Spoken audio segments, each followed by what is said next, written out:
There is nothing like a jar of homemade spaghetti or pasta sauce.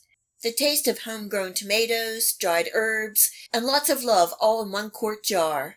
Today I will show you how I take my garden tomatoes and dried herbs and turn them into a fabulous sauce that can be used in a lot of different recipes. And I'm going to show you the easiest way possible, no taste sacrificed. I grew several different types of tomatoes this year, including plum tomatoes. My plum tomatoes are not quite ready, so I'm making sauce in batches as the tomatoes ripen. Even though the plum tomatoes are meatier, the different variety of tomatoes adds a nice flavor. If you want to make a large canning batch, you can store the whole tomatoes in the freezer until you're ready. I don't have a lot of tomatoes, so I'm using my stock pot. If I had more, I would put them in my roaster. I washed, cored, and sliced the tomatoes, and in the pot they go, including the skins and seeds. I have my stove temp at a medium-high until the tomatoes cook down some and start to simmer, and then I will turn the temp down to a low, partially cover with a lid, and let it cook until the tomatoes reduce to about half. This is going to take about a good 4 hours, and you want to keep an eye on the tomatoes. Stir occasionally and more so towards the end of the cooking when the tomatoes thicken, so you don't want to burn or scorch your tomatoes. And this is what you're looking for. You can see this is mostly tomato pulp, the liquid is reduced, and it has thickened quite a bit. I'm going to let this cool down to room temperature, and I will show you the next step.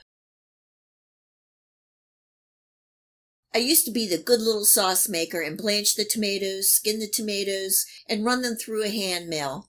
It was an entire day's process, and I just don't have time for that. I have tried keeping the skins and seeds on and running the tomatoes through a blender, but you still get those threads of skin and particles of seeds. It wasn't the taste, it was the texture. Now, with modern technology, you can pulverize the skins and seeds using a Vitamix, a Ninja, or another similar machine. I have been using my Ninja for a couple years and I love it. It blends the tomatoes well enough that the sauce is nice and smooth and honestly tastes the same, if not better, than when I was exerting all that work. And I'm thinking the skins and seeds have nutrients and also fiber and other benefits. So why not? I blended all my tomatoes and I'm pouring into a pot on medium heat. I'm bringing the sauce up to a simmer and I just want to cook this down for another hour to thicken before canning.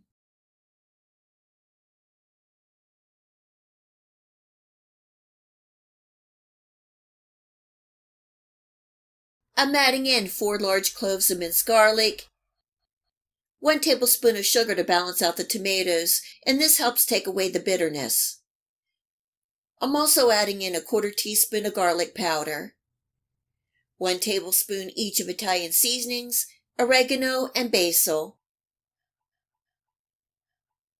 I'm only putting in 1 teaspoon of salt.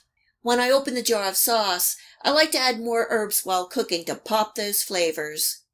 Giving that a stir and simmering for 10 more minutes, and then we are ready to can this pot of gold.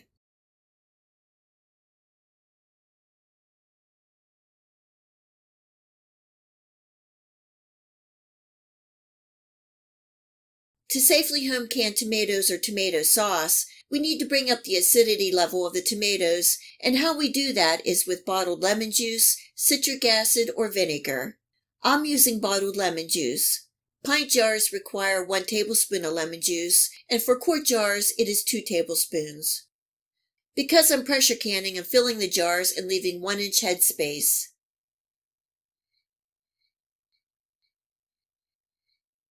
Even though this is a liquid, I like to swirl a chopstick around to debubble just in case.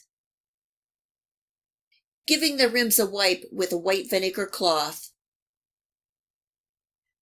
Placing on my lids and rings finger tight. You can water bath can or pressure can tomato products. Today I'm using my pressure canner. For pressure canning tomato sauce in both pint and quart jars, it is 15 minutes. At my location and elevation, I use 10 pounds of pressure. You will need to check the USDA guidelines for where you are located, and I will leave a link below in the description box. I added water to the pressure canner with a splash of white vinegar, and I placed in the inner rack and loaded the jars. I'm placing on my canner lid and locking in place. Turning my heat on high, venting for a full 10 minutes, placing on my 10-pound weight gauge, bringing up to 10 pounds of pressure, adjusting the heat to the lowest setting while maintaining my 10 pounds of pressure, and then set the timer for the processing time of 15 minutes. On my electric stove, that temp is around a 4 to a 5, but every stove and location is different, so you will need to observe and adjust accordingly. After 15 minutes, I'm turning off my heat and letting it rest until the pressure completely comes down to 0, and this is going to take about 30 to 45 minutes. Don't rush this process. It's all part of the canning.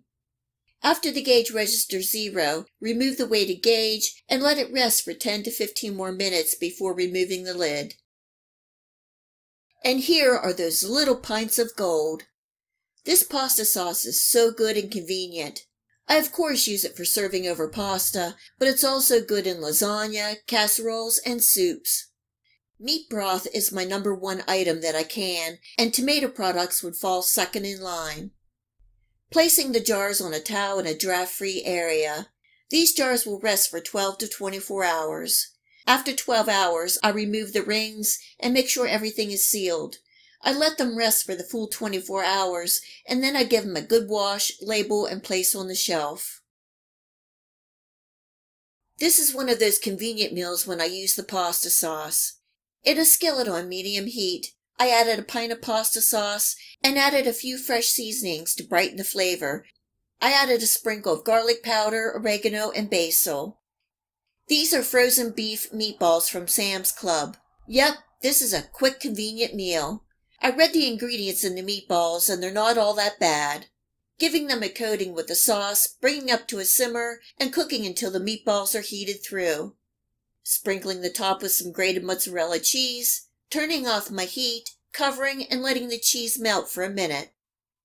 Serving with some steamed rice, and that's din din. I hope this video inspired you, and I hope you enjoyed this canning session. And until next time, enjoy! If you like this video recipe, please remember to hit the like and subscribe button to receive my future recipes.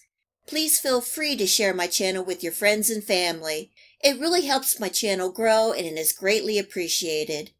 And until next time, much love!